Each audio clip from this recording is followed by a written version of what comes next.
What's up, fight fans? It's Daniel, Dantas Productions, Dantas Boxing. So I'm here in Japan now, just witnessed a great WBC regional event 2 days ago in Tokyo.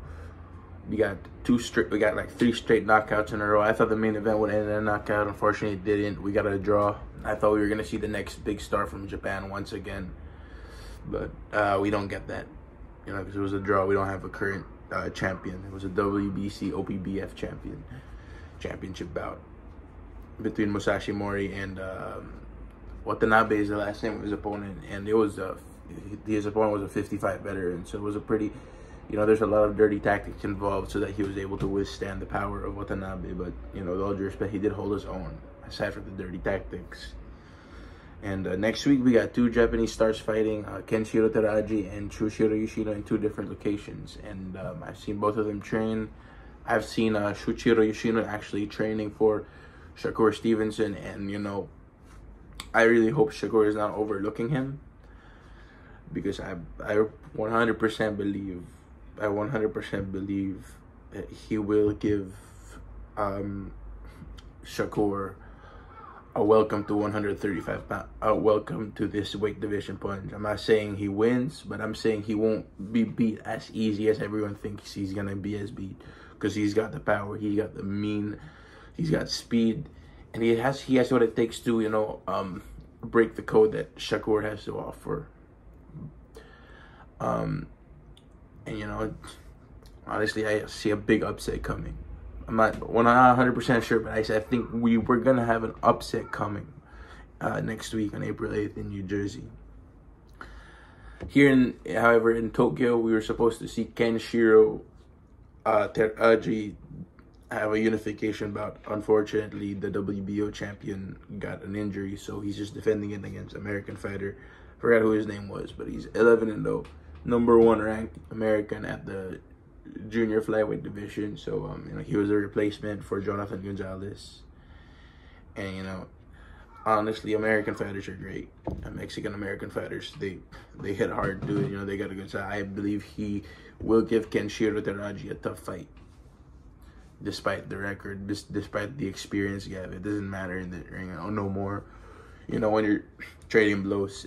And honestly, I think Kenshiro is overdue to move up to 112 pounds. And like I said before, I want to see a fight between him and Bam Rodriguez. It would be a good fight.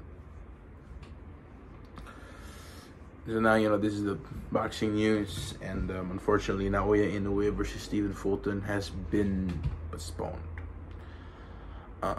They've postponed it to July 25th. I was supposed to come back here May 7th for that, but I have to come up with a new schedule. So July 25th, Naoya Inoue, the Monster versus Stephen Coldboy Fulton on July 25.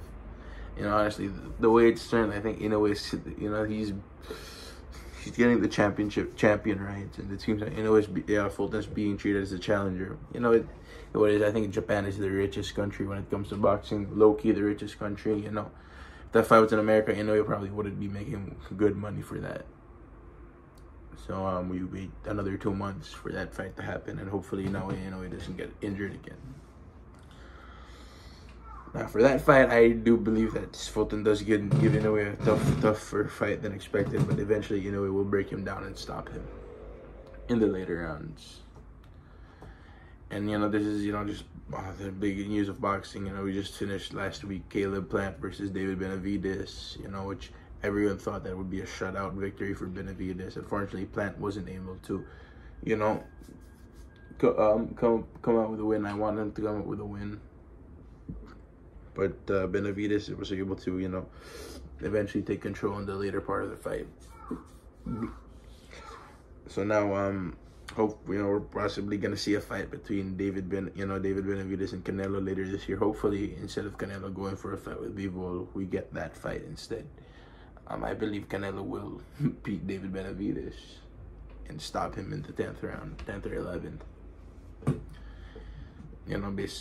Just the way he fought, man, and he ate a lot of punches from Caleb Plant. But I'll give him that. He was able to handle Caleb Plant's power, and I think David Benavidez would, probably is also overdue for a weight to move up in weight. Like, even as far as cruiserweight, he's a big guy, you know, and he hits hard. I think he could hit hard at cruiserweight. He'd probably knock the champions there out too. Yeah, you know, this is just all happening in the lead up to the super fight between Gervonta Tank Davis and Ryan Garcia, which I will discuss in another video. There's just a lot of rumors, you know, there's just a lot of speculations, a lot of accusations held up against Tank because of the weight, because of the rehydration clause, and then the catch weight, you know. And you know, I've been an avid hater of fighters, especially my own countrymen, who go for those catch weight fights, who go for those rehydration clauses. I'm really against that, you know. And I think that if you do that and you win that fight, it's not a true victory. If you beat the guy, you know, you've already drained that guy out of his energy. Anyways, back to Japan starts on April 8th. It's a good day for Japan boxing, and yeah, Shuichiro Yoshino has what it takes to beat Shakur. He just needs the heart and the grit. And you know, I saw him train. I saw the game plan, which I will not speak too much about. But if he can apply what they did in training to that fight and hurt Shakur early, then Shakur is in for a scrap. He's in for a scrap because Shuichiro has stopped many great fighters. You know, maybe not a lot of good names in his resume, but the biggest one was Nakatani, who was stopped. And I believe, if I'm not mistaken, he stopped Nakatani earlier than Lomachenko did. So, you know. But yeah, you know, Isaac Cruz, those two guys, they didn't want to fight Shakur Stevenson.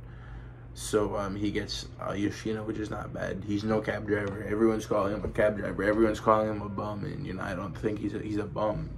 He's far from being a bum. You know, he already beat the #1 Japan star. He beat Nakatani, who's beat many top fighters in the United States. And a little secret for all of you, Shuichiro Yoshino is actually half Filipino. So we get a Filipino fighter, a half Filipino fighter fighting in Japan. So hopefully maybe he could bring the Philippine flag, or, you know, put it on his trunk. You know, and if he beats Shakur, they should add it to, you know, the Philippine boxing industry. You know. Yeah, that being said, you know, I wish Yoshino the best. He's already flown to America 2 days ago, and you know, do your thing. You know, Shakur is a special fighter, but you know, no one's unbeatable. No one's unbeatable in that ring. Many have been beaten before, and many have been tagged before. And I think that if he can tag Shakur early, he's got something up his sleeve to beat Shakur Stevenson.